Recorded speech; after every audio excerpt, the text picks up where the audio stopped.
साहिल और श्वेता की शादी को बस एक ही दिन हुआ था। दोनों अपने हनीमून ट्रिप के लिए तैयार हो रहे थे।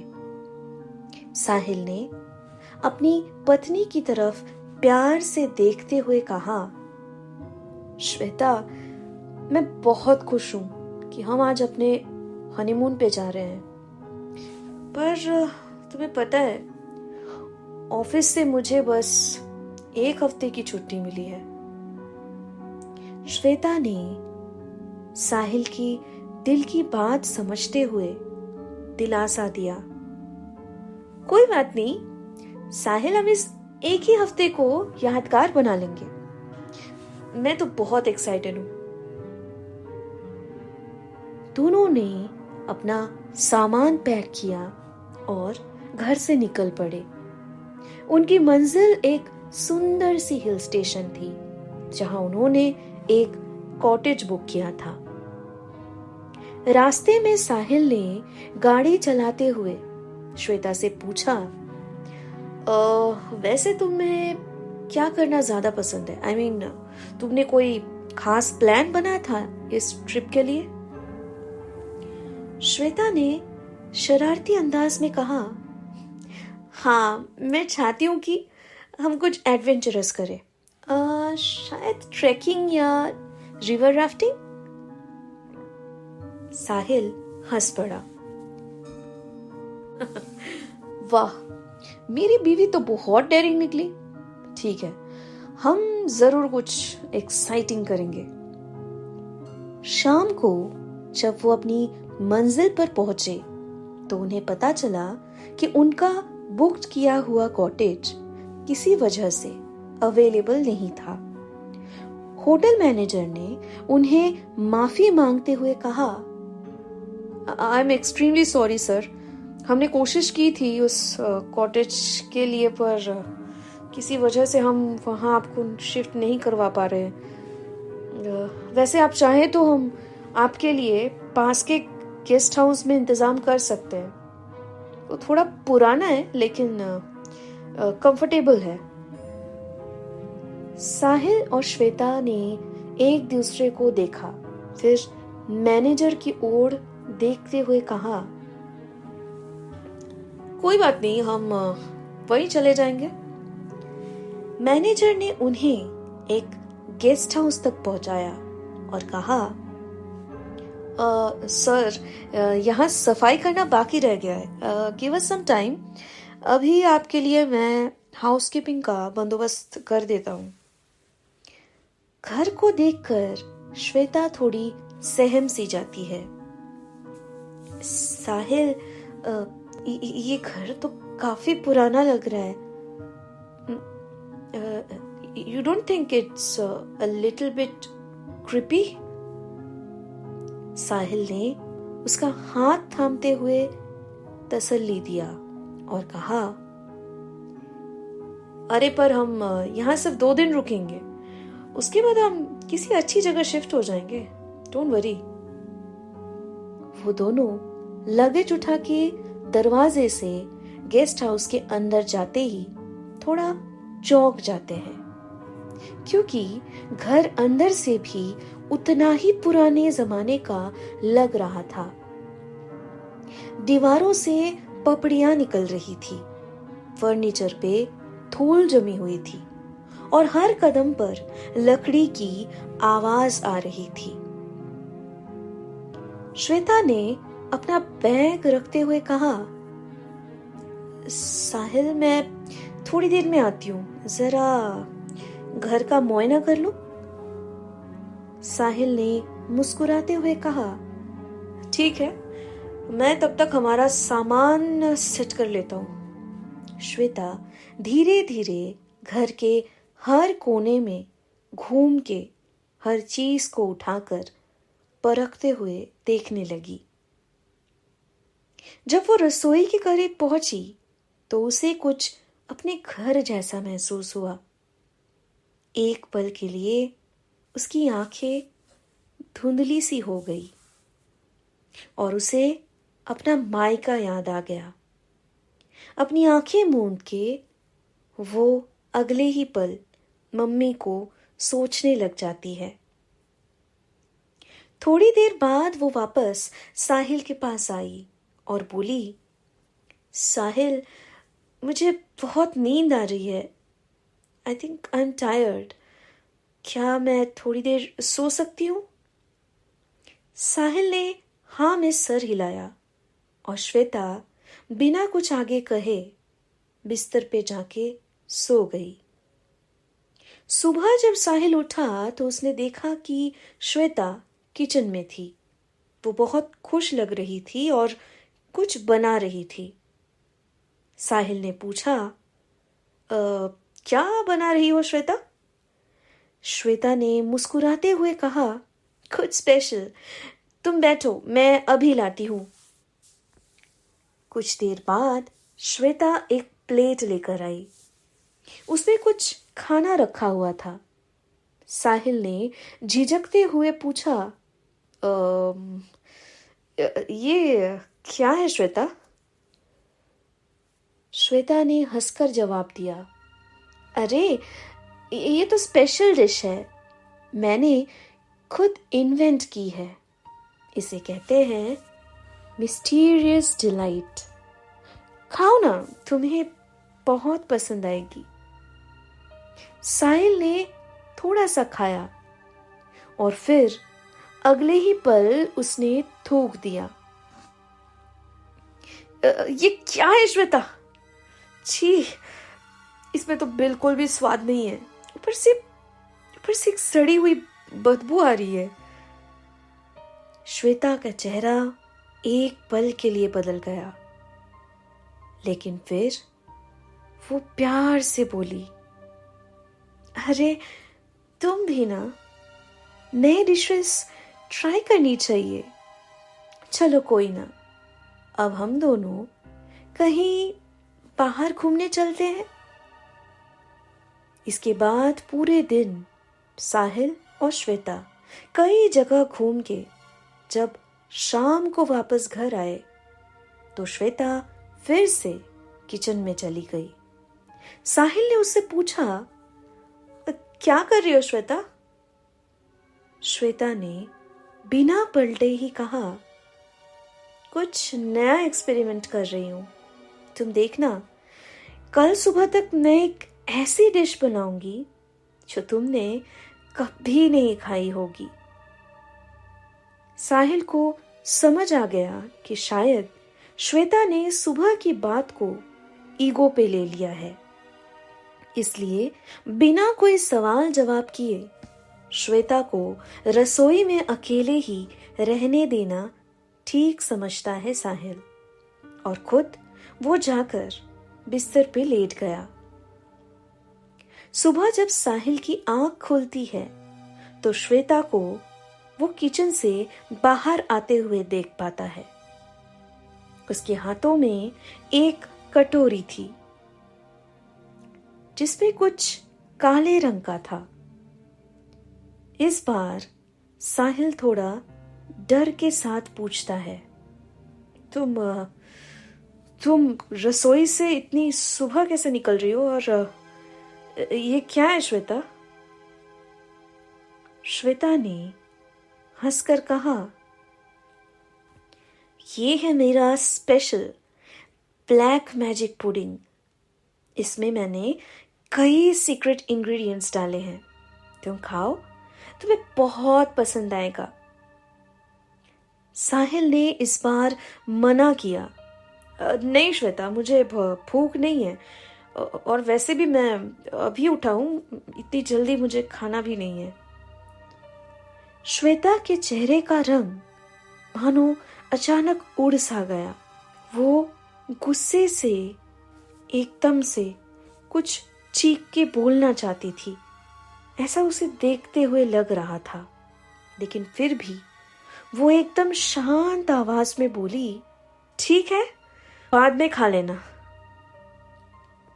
उस दिन के बाद से साहिल ने नोटिस किया कि श्वेता का बिहेवियर दिन ब दिन बदलता जा रहा था। वो ज्यादातर टाइम गेस्ट हाउस के किचन में बिताती और अनयूजुअल चीजों को मिक्स करके खाना बनाती रहती।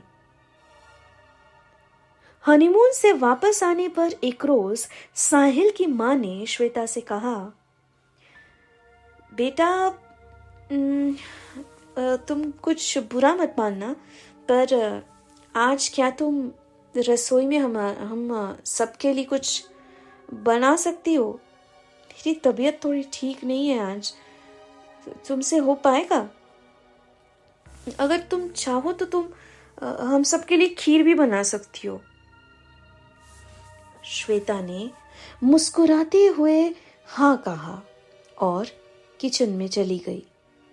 कुछ घंटों बाद जब उसने खीर सर्व की तो सब ने उसे बड़े चाह से खाना शुरू किया। साहिल के चाचा ने कहा, खीर तो अच्छी है, लेकिन कुछ तो कमी है। बस इतनी सी बात सुनकर श्वेता मानो बौखला सी जाती है।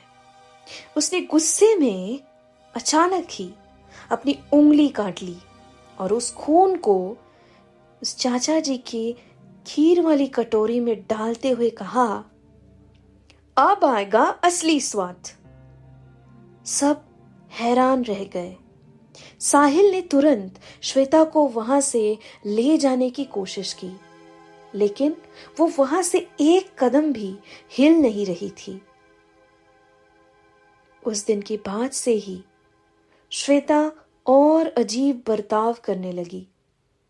वो हर वक्त रसोई में रहती और अजीब अजीब चीजों को खाने में मिलाकर उनको सबके आगे परोसने लगती। कभी उसने मरे हुए छिपकली को सब्जी में मिलाया तो कभी बालों के गुच्छे को दाल में। साहिल बहुत परेशान हो गया। उसने कई डॉक्टर्स को दिखाया, लेकिन किसी को कुछ समझ नहीं आ रहा था।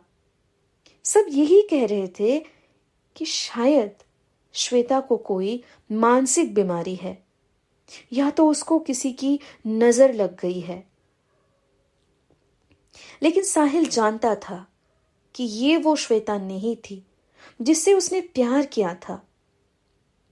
नटखट, शरारती, चुलबुली और सबसे प्यार से रहने वाली श्वेता अचानक रातों रात जैसे बदल सी गई थी। वो काफी गहरी सोच में एक दिन एक फैसला करता है। अपने घर पे वो पैरानॉर्मल इन्वेस्टिगेटर अंशुल को बुलाता है। अंशुल और उनका पूरा टीम जब उसके घर आते हैं तो चारों तरफ वो एक एक करके पूरे घर के सामान को देखते रहते हैं। फिर अंत में साहिल से आकर पूछते हैं, मिस्टर साहिल, क्या आप मुझे बता सकते हैं कि ये सब कब से शुरू हुआ है? साहिल ने जवाब दिया, ये सब हमारे हनीमून ट्रिप के बाद से शुरू हुआ है। हम वहां पे एक पुराने घर पे रुके थे। पहले श्वेता वहीं से पता नहीं धीरे धीरे क्यों कुछ अजीब सा बिहेव करने लग गई। अंशुल ने कहा, क्या आपके पास उस घर की कोई फोटो, वीडियो कुछ है? साहिल कुछ सोचते हुए अपने पॉकेट से फोन निकालता है और फिर कुछ वीडियोस दिखाते हुए वो बोलता है, सर ये वीडियो मैंने पहले ही दिन जब हम उस घर पे पहुंचे थे तब ली थी। श्वेता कुछ बचकानी हरकतें कर रही थी, मजाकिया मूड में थे हम दोनों, तो मेमोरीज के लिए हम रख रहे थे। साहिल के इतना कहने पर अंशुल उस मोबाइल को अपने हाथों में लेता है। एक वीडियो में श्वेता को रसोई में घूमते हुए देखा जा सकता था। वो एक पत्थर उठाकर उसे सिलबट्टी की तरह पीस रही थी और कह रही थी, ईंट की चटनी खाओगे? फिर वो कुछ पत्ते उठाती है और पूछती है कितनी रोटियां खानी है? कैमरे के पीछे से साहिल की आवाज आती है, 4। श्वेता फिर 4 पत्ते इकट्ठा करके कहती है, ये लो, बन गया। इन्वेस्टिगेटर ने ये वीडियो देखकर कहा, मिस्टर साहिल, मुझे लगता है कि आपकी पत्नी पर किसी आत्मा का साया है। हमें उस जगह के बारे में और जानकारी चाहिए जहां आप हनीमून पे गए थे। इसके आगे उन्होंने उस जगह के बारे में काफी छानबीन की और आखिरकार उनको ये पता चला कि वहां सालों पहले एक औरत रहा करती थी। लोगों का मानना था उनको तंत्र विद्या में दिलचस्पी थी। गांव के कई मर्द जब धीरे धीरे गायब होने लग जाते हैं, उसके बाद ही गांव वालों को उन पे और ज्यादा शक होता है कि शायद वो काला जादू करने के लिए उन लोगों का इस्तेमाल कर रही है। एक रात गांव वालों ने उस औरत को उसी घर में जिंदा जला डाला, लेकिन ऐसा कहा जाता था कि उसकी आत्मा अब भी उस घर में भटकती रहती है। अंशुल ने साहिल से कहा, मिस्टर साहिल, मुझे लगता है कि उसी औरत की आत्मा ने आपकी पत्नी पर कब्जा कर लिया है। हमें जल्द से जल्द कुछ करना होगा। साहिल डरी हुई आवाज में पूछा, मेरी श्वेता का कोई नुकसान तो नहीं होगा ना? इन्वेस्टिगेटर ने कहा, देखिए, हम चाहते हैं कि हम एक एक्सोर्सिज्म करें, और लेकिन उससे पहले हमें श्वेता को उस घर में वापस ले जाना होगा जहाँ पे इन सबकी शुरुआत हुई थी। साहिल ने श्वेता को किसी भी तरह मनाया और वो दोनों उस पुराने घर में वापस पहुंच गए। वहां पहुंचते ही श्वेता फिर से और ज्यादा बेचैन सी होने लगी। वो चिल्लाती गई और दीवारों पर कुछ लिखती गई। इन्वेस्टिगेटर ने इसी बीच अपना काम शुरू किया। उन्होंने मंत्र पढ़ना शुरू कर दिया और श्वेता पे मंत्र पढ़े हुए उस गंगाजल को छिड़कना चालू किया। श्वेता जोर जोर से चिल्लाने लगी और उसका शरीर हिलने लगा। कुछ घंटों की मुशक्कत के बाद अचानक से श्वेता बेहोश होकर गिर जाती है। थोड़ी देर बाद जब वो होश में आती है तो उसकी आंखें मानो कह रही थी कि बला टल चुकी है। उसने साहिल को देखा और रोते हुए कहा, साहिल, मुझे क्या हो गया था और मैं कहाँ हूं? साहिल ने उसे गले लगा लिया और प्यार से बोला, कुछ नहीं हुआ श्वेता, तुम अब ठीक हो। हमारा हनीमून ट्रिप आज खत्म हुआ।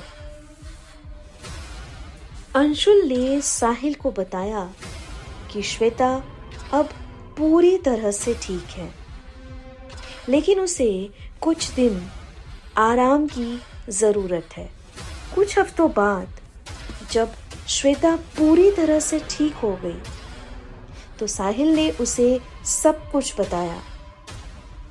श्वेता को यकीन नहीं हो रहा था कि उसने इतने दिनों तक क्या क्या किया। उसने साहिल से कहा, आई एम सॉरी साहिल, मैंने तुम्हें इतनी तकलीफ दी, मुझे माफ कर दो।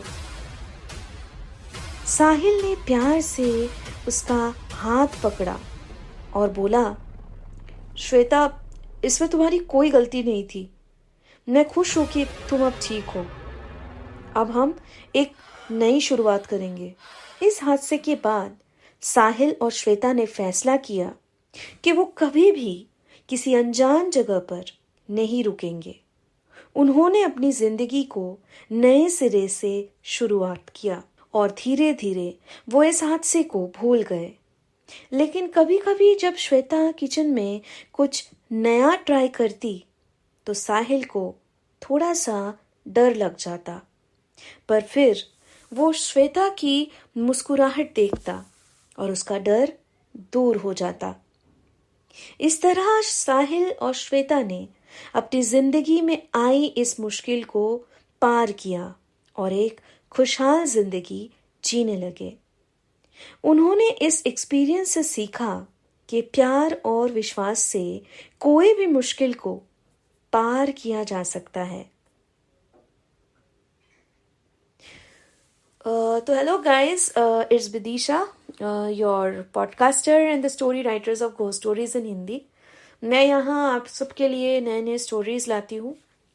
कुछ स्टोरीज जो मेरे एक्सपीरियंस से हैं और कुछ स्टोरीज जो मैं खुद कुछ सोच कर लिखती हूँ या फिर कहीं से सुने हुए या फिर किसी से सुने हुए उनके एक्सपीरियंस के थ्रू लिखती हूँ। तो मैं चाहूँगी कि अब से आप सब मुझे इंस्टाग्राम पे डीएम करें। जिनको भी अपनी स्टोरी मेरी ज़ुबानी सुननी है वो मुझे डायरेक्टली डीएम कर सकते हैं।